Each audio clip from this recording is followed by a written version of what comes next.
Good morning, folks. This is Michael, aka Doggone John, and I got some very special stuff in the mail yesterday. So I am starting my day off very early. I have a lot to get done, sorta. So I just wanted to throw this video together for you guys so that I could get out my week's promised video for you guys. So it's a beautiful morning here in Wyoming. The sun is just coming up, and the dark times are here, right? The clocks changed last night. That sucks, right? But anyways, so we're gonna be living in the dark for a little while. That's just the nature of the beast for a little bit. Did read some cool stuff about the winter time though. It actually is a time for your body to heal. So if you feel like you're more tired, it's because you are. You know, the summer's for growth, the winter's for recovery. So anyways, let's cut this video to the next segment and come with me on a little journey, and I'll show you guys some stuff.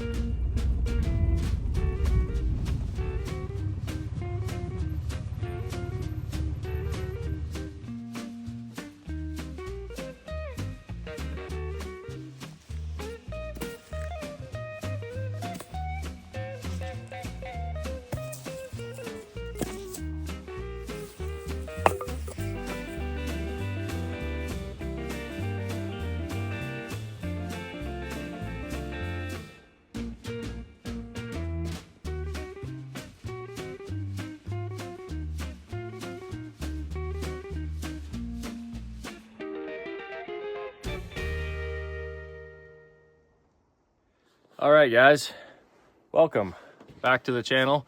After that little hiatus, I haven't put much effort into my videos like I used to, and I really wanted to do something cool for this one because this is kind of a special deal for me. So as many of you know, I'm good friends with Erica over Erica's EDC. She's a fantastic person to know and be friends with. She has some really honest and fantastic reviews of stuff that she gets her hands on, and she's a treasure to the knife community for sure. So anyways, she and I have been talking back and forth since my one video I had made about getting into fixed blades, and she's the fixed blade queen as far as that goes. She's really into that stuff. She knows a lot. Anyways, she has the pull, the connections with a lot of cool makers. And so she's had some laying around, some knives, and wanted to send some my way so that I could test them out and get a feel for some of them. A few I've had interest in. So let's bring up the candidates first. So first up here we have the Baby Moon Blades Hunter. This one's in CPM 154. And this is a completely new deal for me. So I have never owned a knife with CPM 154 in it ever. So she gave me kind of a rundown on the steel and some characteristics I can expect, right? So I got some notes here I'm going to read off of. So it's a 63 HRC heat treated CPM 154, which is pretty high for this steel apparently. Normally it's run a lot lower, I believe. So this is, you know, CPM 154 on steroids, which is awesome. I love to see things kind of pushed to that limit, and that's one thing that Adam over at Baby Moon Blades did with this one. So it's known for being a pretty tough steel overall. It doesn't hold the edges fantastic supposedly, but I'm here to test that and see for myself how that goes. Now, as far as aesthetics go, this is a burnt orange canvas micarta. It's really pretty looking, and it has some orange and white liners on there. If it'll focus. It's got some really awesome looking jimping. I love this jimping actually. It starts very aggressive and then it progressively weakens down into a smaller jimp there at the end. It feels fantastic in the hand. I think that it grips just at the right amount. And I also kind of like how he incorporated it into the swedge here. So it's very diminished. It's very cool. Like it starts from the thickest part of the stock and works into the swedge to keep it nice and thin. So it's very cool design. Ergonomically, this is such a fantastic knife. I mean, I really can't say enough great things about that so far. This is my first impressions of it. It's super slim, but it fills up the parts of the hand that need to be filled just perfectly. It has a kind of a palm swell going on here in the center, you know, almost like a Coke bottle kind of deal. And then your rear part of the, on the butt here, your other fingers wrap around just perfectly, and it fills up the back of your hand. The front up here more toward the blade stock and the choil and stuff here is very thin, so you can have a nice pinch grip going on here, nice hammer grip. Everything works out really good with this one so far. So I'm very, very pleased with this one. It's a handy little thing. Now, this one here is mostly designed for hunting, obviously, the hunter. So processing big game, or any game really, I'm sure it does very well at. Could also be more of an EDC style carry, as it's very lightweight, small, slicey, all the good stuff like that. So really excited to put this one through the paces. I'm going to be running this, I think, through most of my work week and using it for just kind of like my all the time kind of tasks, and see how that goes. I think this one will do very, very well though. So let's put that one down for a second here, and I'll show you the second one she sent me. Now this is from Caleb's Cleavers, and this is called the Walkabout. So as you can tell, it's a very, very beefy knife, and I love this. I think the handles are fantastic. It fills my hand up just wonderfully. It's very, very comfortable in hand. You have this nice small choil up front to give yourself a nice firm grip up front there. The blade stock is obviously a lot thicker than the Baby Moon, and for good reason.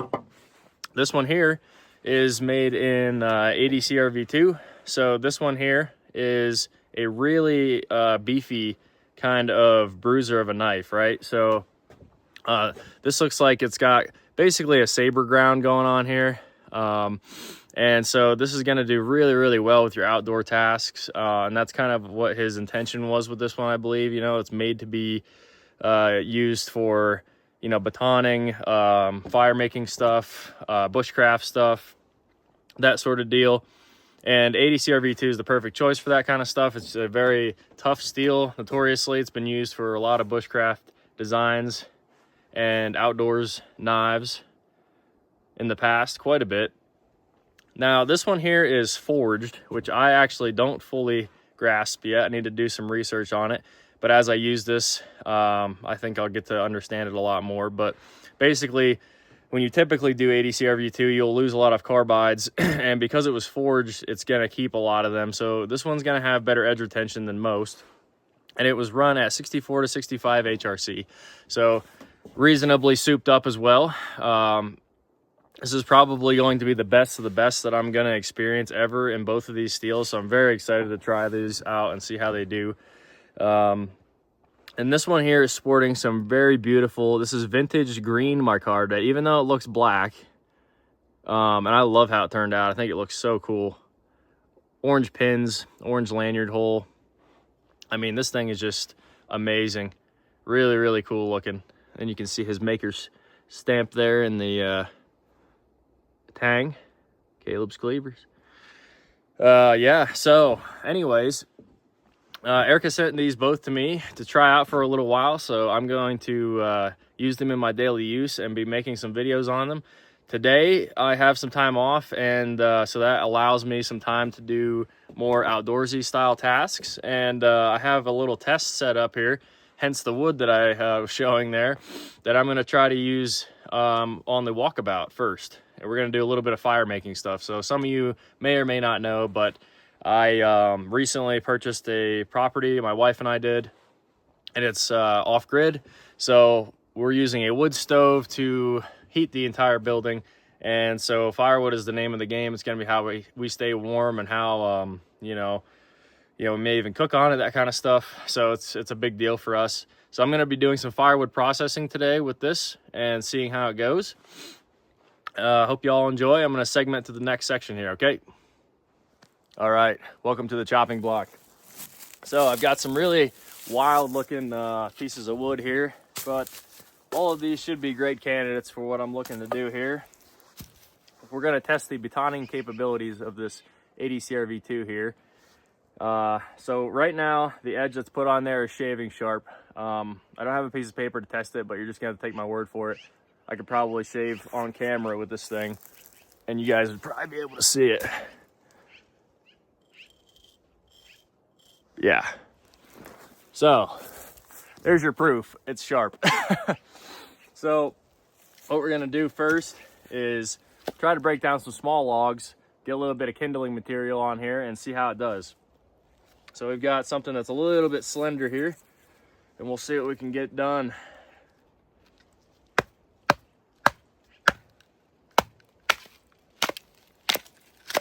Okay, that was a breeze. This thing just used the geometry fantastic to do that split, as you can tell.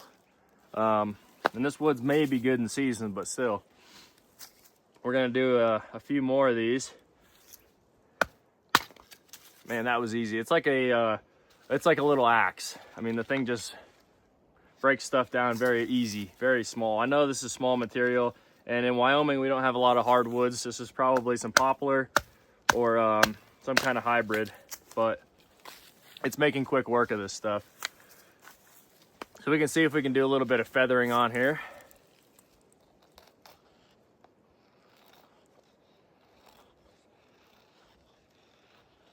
And it's still very, very sharp. I don't have to put much effort into this at all. I have to practice my feathering. I pretty much suck at it, so just excuse that. But it's shaving very, very well. Like the angle very much of this saber grind. I think it's perfect for this task. I would trust it to make a fire for me, for sure.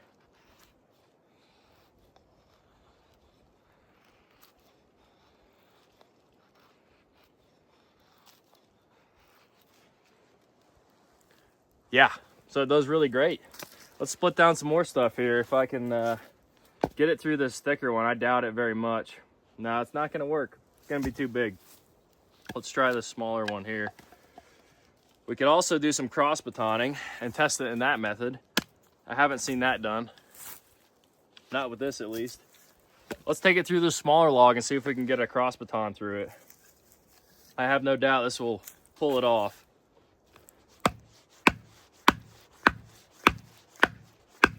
It's going through.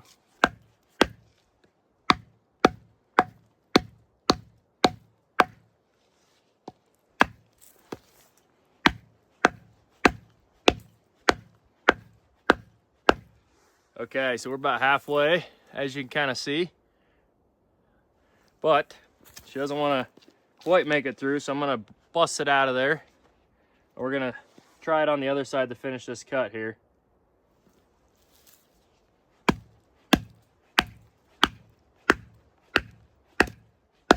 Bam. Pretty clean cut, not gonna lie, for using a folder. Let's feel the edge here and see if there's any damage. Wow, it's still sticky. It's still sticky sharp. Let's see if I can still shave a little bit on camera here, because this is the only test I have. Can you see that? That's pretty impressive. The edge held up really, really great to that. I don't see any tear out or any damage whatsoever. You can kind of take a look yourself. I don't see anything. Now, I also don't go around batoning every single day of my life either. So to ask me whether it's typical to lose an edge on batoning or if it's just using the geometry of the knife, that could be two different things. You know, perhaps the edge is just to get the bite into it and the geometry does the work and it keeps the edge as it goes through the log. Hard to tell, you know, something I might have to experiment with, but I'm really impressed with this thing so far. You know, I've had one other custom knife in my life, and it was crew wear. Used that to baton quite a few times and made some fires, and that thing did pretty well, but this one is very impressive. The edge is keeping a lot better. That's what I've noticed so far, and this grind is really aiding to this knife really well. So this one has some knots in it that we're trying to break through right now. We're gonna try that and get through the knot, hopefully. It just keeps wanting to bend through it though.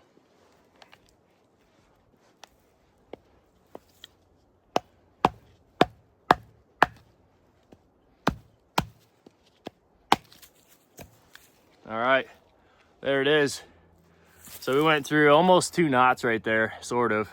They're not really ingrained so much, but it did struggle with this knot right there a little bit. Only because I'm sure it was a geometry issue, not anything to fault with the knife at all. And it's still sticky sharp. So this thing is really, really impressive so far. Caleb, you're killing it, man. I'm gonna cut out on this video and we'll do kind of a wrap up and review of this deal here.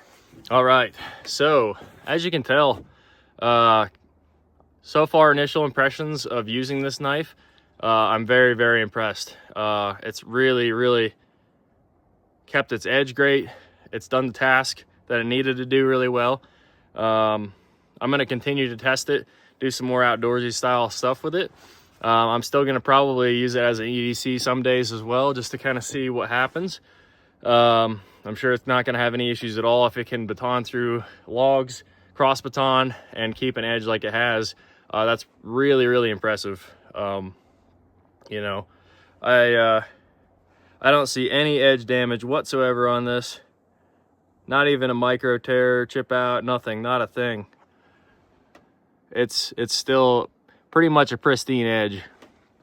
That is awesome. So yeah, the Baby Moon, my intentions with this one, not to leave it out, is to go elk hunting with this one sooner rather than later. My friend and I have been going out elk hunting quite a bit. He just got a bull. Unfortunately, it was when I was working, so I didn't get a chance to go out with him and field dress it or any of that kind of stuff. But we have another opportunity to go get a cow tag later on this season, hopefully in a little while here. I think it's this month or next. However, that's what I want to bring this one along for and document how it does on an elk hunt. This thing is super thin and slicey. I will really, really enjoy getting the chance to use it for that. I'm going to use it for just my normal stuff for the time being and see how it does. But I have no doubt this thing is going to perform fantastically. I really am just super, super excited and can't wait to use both of these more and more. I'm going to kind of just swap them out day to day, just based on my tasks use, and show you guys how it goes along the way. So this is the kind of intro for a little mini series, I suppose you would want to call it. Doggone John testing ADCRV2 and CPM 152, or CPM 154, not 2. So really, really excited to try out these new makers and their awesome blades. Stick around if you like this kind of stuff. Like and comment down below. Let me know what you thought about the blades and the tests and stuff so far. And subscribe if you like this as well. So we're gonna see you guys in the next video. Peace out. Have a great one. Later, guys.